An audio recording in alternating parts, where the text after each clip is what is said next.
अस्सलाम वालेकुम। हमारे भी लेटेस्ट लग्जरी कलेक्शन का एक डिज़ाइन आपके साथ शेयर कर रहे हैं। 97 की ब्रांडेड लॉन पे इसका फ्रंट है।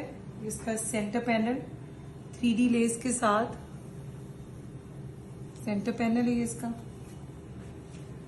लॉन के ऊपर ही इसके लेफ्ट राइट पैनल्स हैं एम्ब्रॉयडर्ड विथ कटवर्क,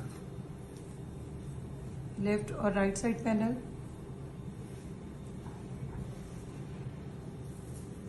और गेंजा के ऊपर इसकी नेकलाइन है embroidered with cutwork and 3D flowers hand pearls के साथ। और गेंजा के ऊपर इसकी पन्नी लेस है फॉर नेकलाइन।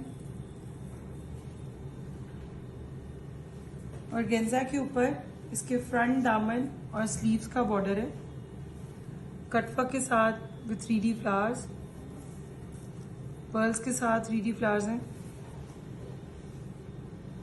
लॉन की प्लेन बैक है और लॉन के स्लीव्स की लाइनिंग है।